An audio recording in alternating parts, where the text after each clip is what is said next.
Good afternoon, Trinidad and Tobago. I'm Karen Kozia Phillip, and C News is live at noon. And I'm Nasira Mohammed with sport. Topping the news at this time, the Chief Executive Officer and other members of the Trinidad and Tobago Chamber of Industry and Commerce appeared in court this morning charged with contempt of court. Now, in December 2016, businessman Frank Mute, attorney Derek Ali, Chamber CEO Gabriel Faria and the Chamber itself was served with subpoenas by the Industrial Court after it was reported that its members blamed the court for low productivity because if businesses opt to fire an employee, they can be faced with a wrongful dismissal ruling by the Industrial Court. Reports said Mute described the court as harsh and oppressive in its judgments against employers while favoring workers and their unions. He also suggested that the court's judges must have been brought up in Siberia under Joseph Stalin and that there was no tripartite but only one partite. The National Trade Union Center later called for the chamber to retract the statement. However, this was not done, leading to where we are today. Now, today's proceedings at the Industrial Court did not resolve the case.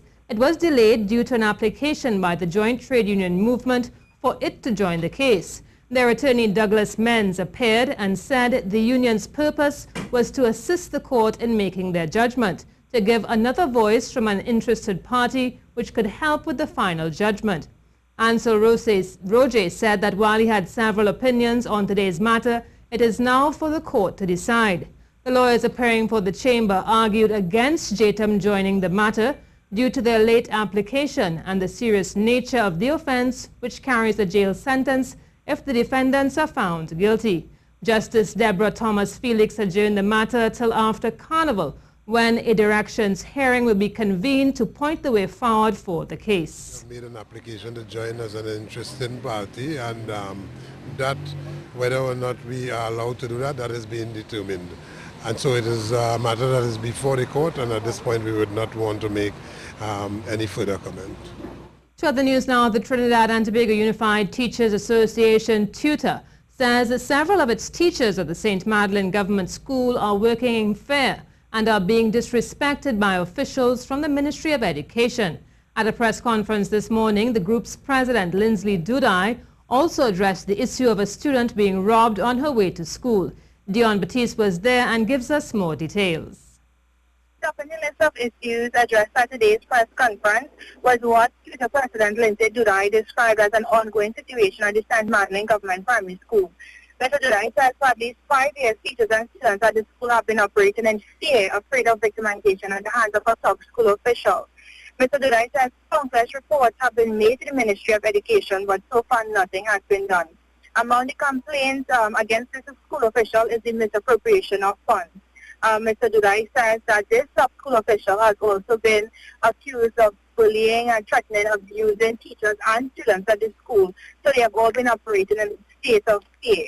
Responding to questions about the state of affairs at the Port of Spain East Secondary School, Mr. Dudai confirmed that a female student was robbed while on her way to school.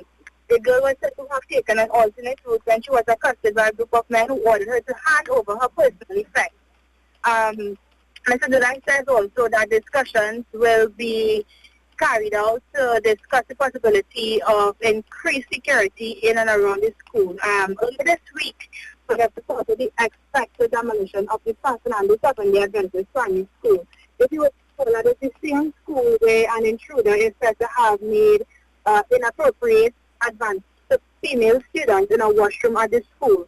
Now, a week thereafter, Mr. Dudai says that the San Fernando Corporation condemned the school, stating that it's unfit to be occupied by students. So now arrangements have since been made for Standard 4 and Standard 5 students, but the other students, which amounts to 240 students approximately, according to Mr. Dudai, are home until arrangements can be made for them. So basically that's a wrap-up of all the issues that were addressed at the press conference. Well, fishermen along the northeast coast have been affected by rough seas over the past few days. Now, this is according to the chairman of the Toco Sangre Grande Regional Corporation, Terry Rondon. He explained how this is affecting the fishermen and other stakeholders. Affecting them because they can't go out of their honest bid, right? They really and truly can't go. And they're just from rough seas and bad weather just in December month. So again, the fishermen are all affected. Mr. Rondon said the fishermen are still reeling from the effects of rough waves last year. And this time around, they can't go to see all the boats are up. They can't go out. So they're being affected December, now January. It's thanks to the family. You're watching the CNews Live report at noon. Remember, you can keep up to date with all the latest news on our website at ctvtt.com, or you can check out our Facebook and Twitter pages at CNews Live.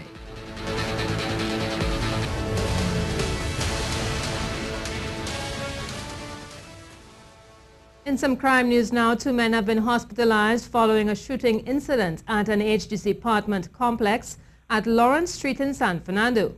According to reports, at around 4:30 p.m. on Thursday, a 33-year-old laborer and a 19-year-old laborer were liming at the complex when 3 men, said to be wearing masks, were seen coming in their direction. CNews understands the 2 victims began to run and the men opened fire. Both men were hit in their legs. They were taken to hospital for treatment, and police believe it was a deal gone bad. Well, there will be 24 hours of prayer for the healing of Trinidad and Tobago. Archbishop Joseph Harris says he is deeply concerned about the lawlessness, violence, and the crime that seems so rampant.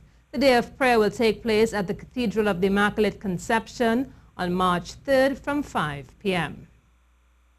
Within 100 days, the government can put measures in place to strengthen the protection orders for the protection of women.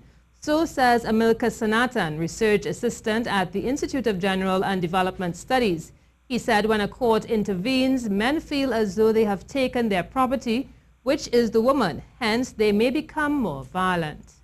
We know that one does not hold up and meet on its demands in terms of what it could do. A protection order does not always protect. And that is something within 100 days, the Prime Minister could look at fixing seriously if he identified as a problem. As it relates to the Prime Minister's statement on Monday, quote, "You called on the Prime Minister to do something about crime. I am not in your bedroom. I am not in your choice of men," unquote. He said it contradicts what government started in 1991. That is a contrary statement because in 1991, domestic violence became public policy in Trinidad and Tobago. And what does that mean? If the state recognizes that domestic violence is a problem and has to be expressed in public policy, it is no longer in the bedroom. It is no longer a domestic. Domestic is not separate from society. It's easy for people to see. And dare I tell you that persons who are victims of violence in the home are actually most vulnerable. And on Thursday, Minister in the Office of the Attorney General, Stuart Young, said government is addressing the issue of gender-based violence. Very recently, the Minister Webster Roy, who is in charge of the Ministry to do with gender affairs, has brought to Cabinet something specifically to do with a gender policy, and it is currently before the FNGP and attracting our attention. Now here's a look at the weather forecast. February is the second driest month of the year, usually for Trinidad and Tobago, and we'll likely see some Saharan dust and some dry air across many parts of the Windward Islands. Look for a tranquil but breezy day with flags rippling and palms swaying. It will feel pleasant at 30 to 32 degrees Celsius. Fish folk and sea bathers are asked to exercise extreme caution, says Meteorological Service, with a rough seas bulletin in effect. Offshore waves in the Caribbean of 3 meters and closer to 3.5 meters out in the Atlantic, and even choppy conditions expected in those sheltered areas. Easterly swells of 10 seconds with whitecaps and sea spray with east-northeasterly winds of 20 to 25 knots. High tide at 4 is followed by low tide at 10:30. And a reminder, stargazers will have a triple treat later of a comet, a lunar eclipse and a full moon Friday evening. That's the latest weather, and I'm meteorologist Dean Wallace. The Southwest Regional Health Authority is assuring the public that it is committed to providing quality service at the area hospital in Point Fortin. This as it responded to calls by residents for a better healthcare service. The SWRHA said the surgical team at the Point Fortin area hospital specializes in gynecology and obstetric surgeries only, and the average waiting time for surgeries is 1 month and these are performed by clinical head Dr. Sylvan Peer. As customary, it said patients are referred to the San Fernando General Hospital for surgeries of other specialties. The SWRHA went on to say a pediatrician is expected to assume duties by mid-March 2017. However, in the interim, a pediatrician is present at the Point Fortin Hospital Clinic on the first and third Mondays of every month. Also, several staff members have received neonatal training in order to address any concerns at delivery. Some Carnival news now. Dr. Satnarayan Balkaransing is the first person to graduate with a PhD from the University of Trinidad and Tobago's Cultural Studies program.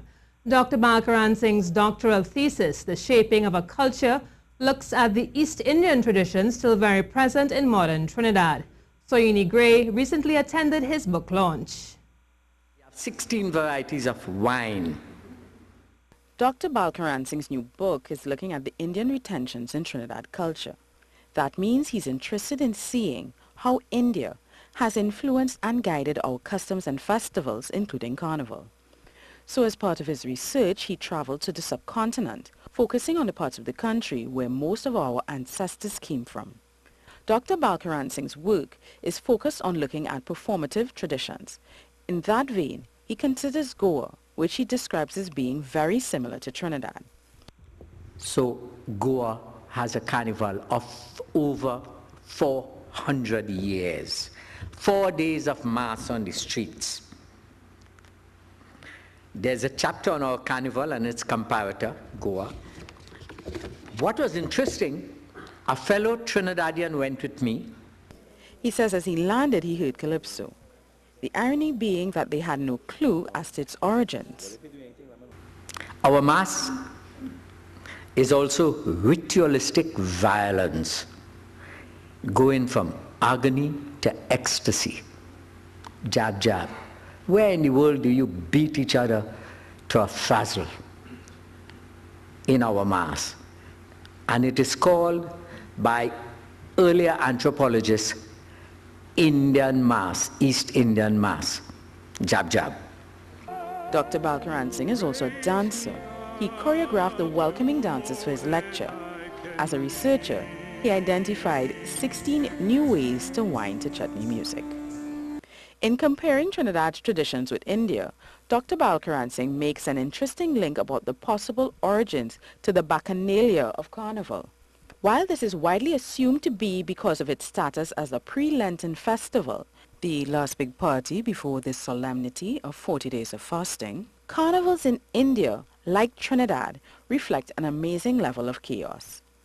Hindu philosophy tells us out of chaos comes annihilation, leading to a new creation, a rebirth, from the old to the new, to the pure and the uncontaminated. The Tantric Shiva directs the chaos into a new beginning. And while the researcher says Trinidad has much to teach the world about Carnival, he also says Trinidad has much to learn about the business of Carnival.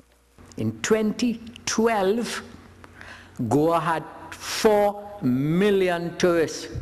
1 million came for Carnival alone. We didn't even have 100,000 here. We don't even know the figures here. Dr. Balkaransing's book is called The Shaping of a Culture, Rituals and Festivals in Trinidad, compared with selected counterparts in India, 1990 to 2014. Soini Gray, C News. Nasira Mohammed joins us now to tell us what's coming up in sport. Nasira. Well, Karen, Dave Cameron is going on opposed in the election at the WICB later on in March. Current President and Vice President of the West Indies Cricket Board, Dave Cameron and Emmanuel Nathan, are set to hold on to their respective positions as they are the only candidates for elections due on Saturday, March 4th. WICB's Corporate Secretary Verlin Forston confirmed that Cameron and Nathan were the only two nominees received for the posts of President and Vice President respectively. Both Cameron and Nathan have already served 2-year terms in their respective positions. The posts will be ratified at the annual general meeting, also due on the same day in Antigua. And good news for the Trinidad and Tobago Hockey Board from Minister of Sport Darrell Smith, ahead of its hosting of the International Hockey Federation's Round 2 of its World Games from late March to early April. The minister announced the installation of a new turf at the National Hockey Center in Tacarigua, among other items. Ken Fuentes has more. 8 teams inclusive of Malaysia, Japan, Russia, the United States, Barbados, Chile, Switzerland, and host Trinidad and Tobago will take part vying for a place in the semi-final round of the World Games. And with international competition coming to our shores, Minister Smith announced that they will have a new surface at the hockey center to play on. They've been requesting that the hockey turf be changed for several years now. It's 11 years plus. And it was granted permission today from the cabinet to start work on that hockey surface, to get a new surface, and to do some other work with the lighting to make it up to international standards. Minister Smith says they intended to maintain the new turf in the proper manner, and for this they have acquired the right equipment. For the first time, which should have been done the first time, we'll be bringing in a special machine that cleans and maintains the turf, which caused the current turf that we have now with the power washing and so on to have a lot of issues. So I know that's very good news for the hockey fraternity. While adding the remnants of the soon-to-be old turf would not be discarded, but put to good use. But more importantly, there's still some life.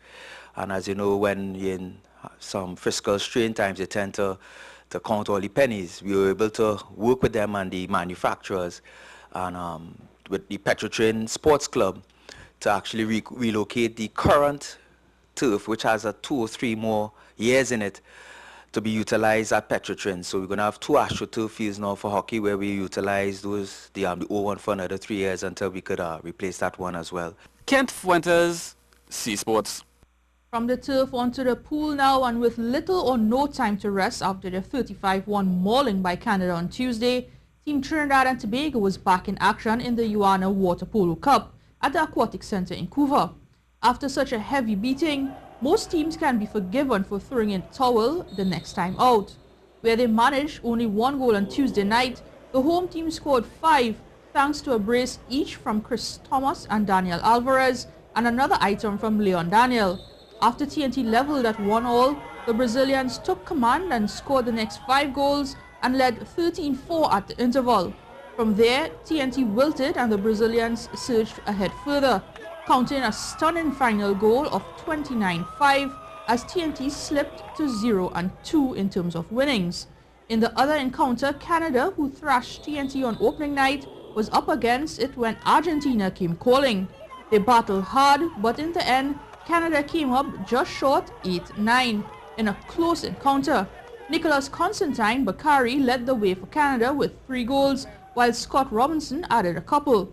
Carlos Camanaccio and German Yanez netted a beaver trick each for Argentina.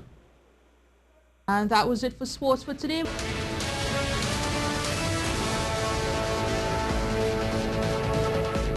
Well, that's the C News report at noon. I'm Karen Kozia-Phillip. And I'm Nasira Mohammed. Remember, for up-to-date and breaking news throughout the day, you can visit the C News website at ctvtt.com. Do have a good afternoon.